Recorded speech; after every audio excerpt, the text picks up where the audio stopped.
So in your thing, you said that you don't have to ask permission for your jokes before you use them from family experiences. Have you ever gotten in trouble? Well, yes. So when I first started, my dad told me never make fun of my mom, and I did. And he goes, I was serious. So after that, I never had any jokes making fun of my mother. But it was funny. It was. Do you remember it? No, but it was funny. But it was a good one. Yeah. It's like 35 years ago. So speaking of your jokes, like, do you have a very favorite one that sometimes is like even hard for you to get through because it just makes you laugh? So there was a joke I was doing for, gosh, probably 25 years, and it never worked, but it was funny. And it's my favorite joke. I laughed when I wrote it. So I was telling it for every show for 22 something years. And then I did it on the Tonight Show, and it didn't work. And I was killing, and all of a sudden it was dead silent. And went to a commercial, and Jay Leno was like, "What? Does that ever work?" And I go, "No." He goes, "Why do you keep doing it?" I go, "Because it's funny." He goes, "I know it's funny, but it doesn't work." So, yes, the joke is, I don't surf anymore because I saw on TV where sharks attack surfers. So I just got a picture of us because they think you're a seal. So I got a picture of a seal, put a red line through it, and put it underneath my board. See, nothing. YouTube, 0. So I do have some great photos of people who show up to my shows with a surfboard with a seal and a red line through it, and I'll autograph it. So That's awesome. that is my favorite joke to this day. I think it's a good one. Yeah, it still doesn't work.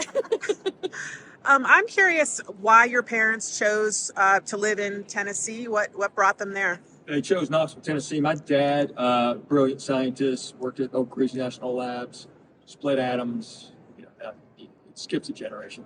So my kids are really smart, and so are my parents. But yeah, that's why Knoxville. He worked at NASA. He did work all over, but he had to be in Knoxville because of Oak Ridge. Okay. Otherwise, probably Boston or something. Oh, okay. Thank you. So what have you thought being here and kind of speaking to a family history crowd? How has it been different than other crowds, and what have you enjoyed about it? Crowd's a crowd. So I've been doing this a long time. I've done them all, from chicken wire gigs with that chicken wire like Roadhouse. I did the Chitlin tour, which is an all African American comedy club tour, which, the show starts at 1 a.m. I was only non-African American on there.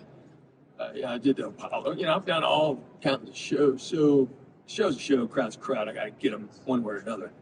I think just the time that I'm usually crack of noons when I get up. So I'm kind of hurting now. It was hard to get my body going this morning and just get my body clock. So that the hardest part for me was the time, not anything else. All the other logistics, I've dealt with so much throughout my career. I could deal with anything. That was the hardest part. I woke up extra early. Yeah. So I would be more awake, but I'm crashing right now. Right. Seriously. I can understand. Yeah. Thank you. Mm-hmm. What do you think of Salt Lake? Have you been able to see any of the sites? I've been to Salt Lake many, many times. I haven't been here in decades though, so it's changed a lot. I was here back in 1989, for a White Mountain Cooler tour. It was me and Jack Cohen. Jack Cohen was the head writer for Jay Leno Tonight Show for many years, and he was the headliner and I was the opener, and we were supposed to do a show at Cartoons, which was a comedy club here back in the 80s, and they closed down 2 weeks before our arrival. So they do a show together at Chevy's, and you had to be a member to be there. So for 4 nights, we had the exact same crowd telling the same jokes to the same crowd. So I love Salt Lake. I'm kidding. I love Salt Lake. That's great. Thank you. In a previous interview, you talked about how you wouldn't let your agent schedule anything that interfered with your kids' ball games because you wanted to coach them. How did that bless your life as that relationship with your family? That's a great question. I'll tell you this. So, if I wrote it all down, the choices professionally I made, like my agent, my manager, they can't believe it. Anybody else, like my buddies I grew up with, they're like, you were never going to do that movie. You were never going to do that. Not when your kid did this. If I didn't want to be a father or a husband, I'd have never gotten married. And there was no reason for me to get married, really. I mean, I was single. I lived on the beach in Hermosa. I was doing movies. I was TV. I mean, it was pretty cool. And, been married 25 years, and I knew once I made that commitment and had kids that, okay, I'm going to try to do this right. So, there were many times I did a show on a Friday night and drove home 4 hours, coached the game, or saw my daughter's horse show in the morning Saturday, and then I drove back 4 hours to do 2 more shows, and then drove back to go to church on Sunday, make sure they were there, that kind of stuff. I just wanted them to have a better foundation than I did.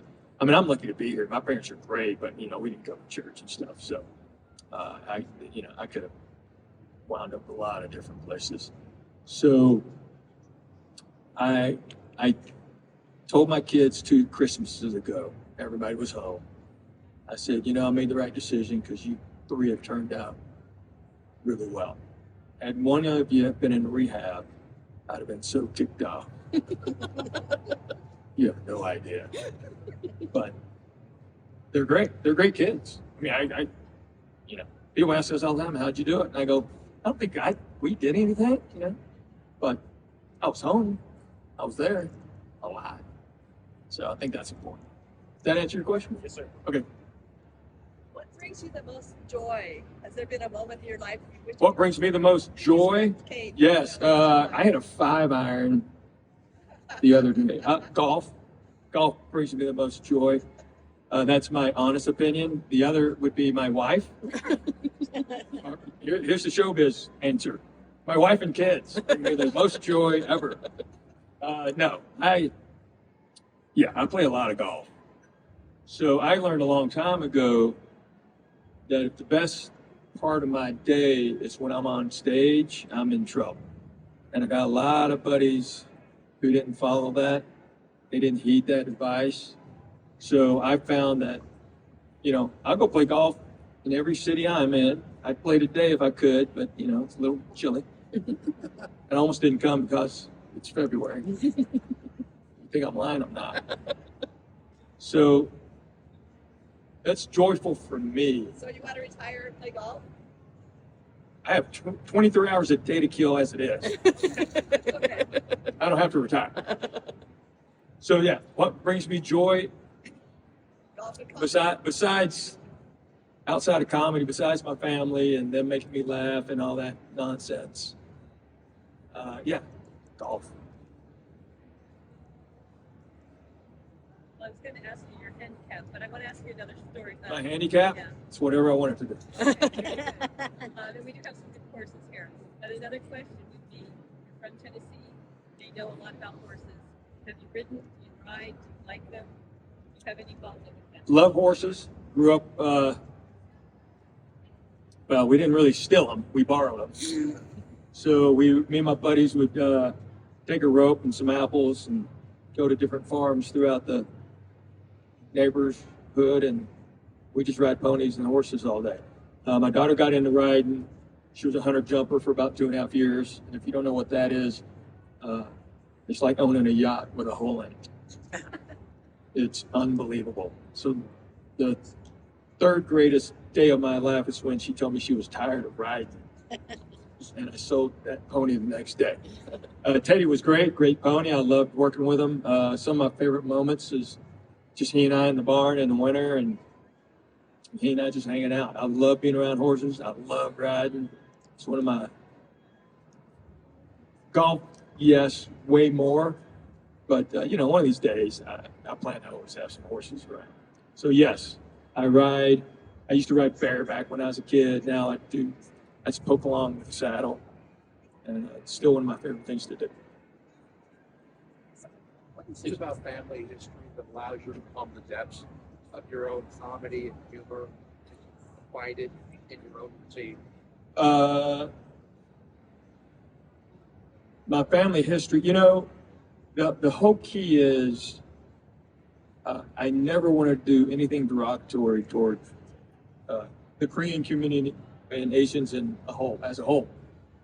So that's why I don't, you know, it's very easy there's some easy laughs I could get, but I've always steered away from them. I never brought my grandparents into it because my grandparents didn't speak English hardly at all. And, you know, they said some funny things if you took it out of context. But, you know, they're in a country where they're not 100% comfortable. They can't just go to the grocery store and be understood about everything. And, so my lineage and what I need to stand for, I always thought, was for the Cho family. And just be positive about anything Asian that comes out of my mouth.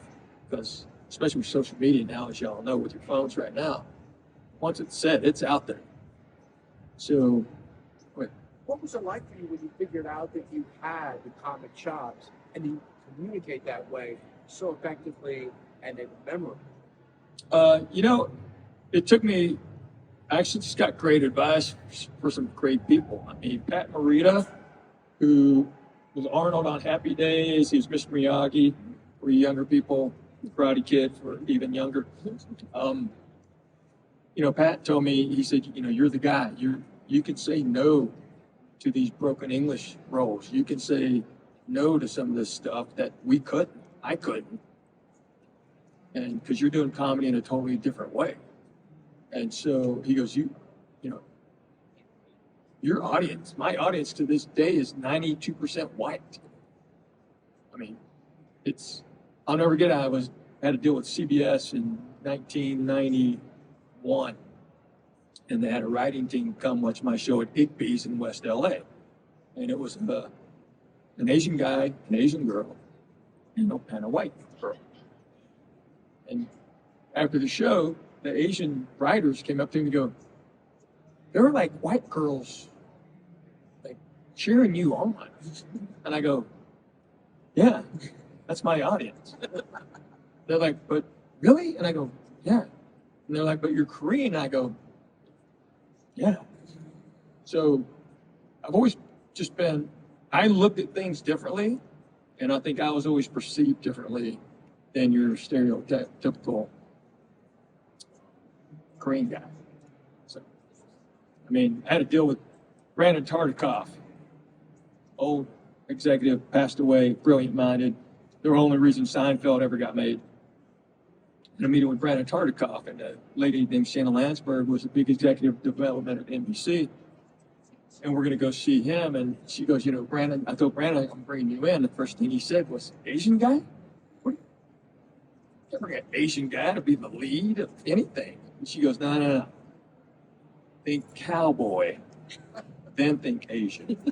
And I walked in and he goes, holy cow, you're a cowboy. And I go, yeah, what are you talking about?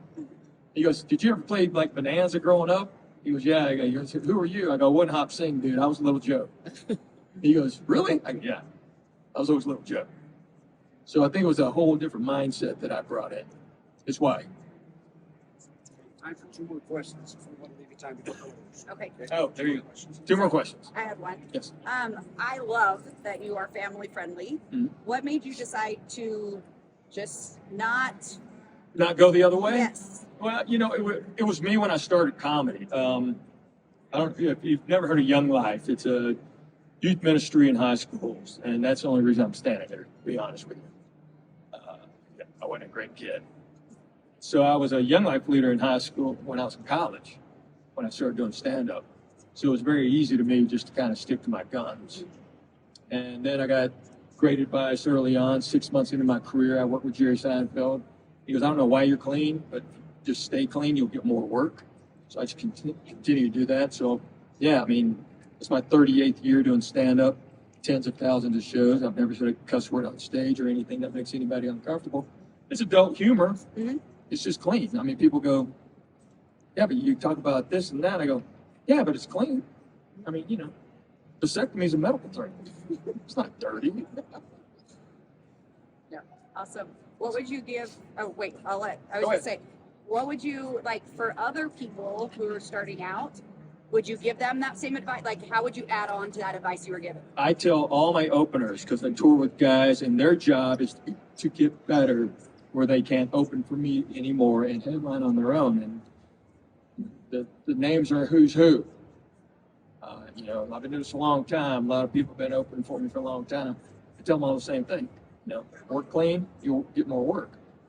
If you're not clean, you can't work with me and Jim Gavigan and Brian Regan and Nate Bargatze. That's how we all communicate with each other. So we have our guys, and the guys move on. Some guys don't. I got a buddy of mine that's been opening 1990. He's been opening. That's just all he wants to do. So, okay. Thank you. Last one? You want? Okay. I Fix know time. Thank you. Thank you so much. Because you mentioned you were 62 years old. 62, yes, ma'am. Yes. I'm married. Sorry. That's okay. And that's Oh, it is okay. Okay. My question to you is, what has any secrets for the family you guess talk about now? It's all genetics. Is it People ask my wife all the time, so what workout does he do? She just starts laughing because he doesn't do anything. Okay, I just had to ask that for everyone who's wondering. Yeah, it's genetics. I do eat well and I sleep well. I don't eat a lot. I've never eaten a bunch of junk. I hadn't had a Coke in 40 years. I just cut those out because I knew it was smarter. And, I play a lot of golf. I think we're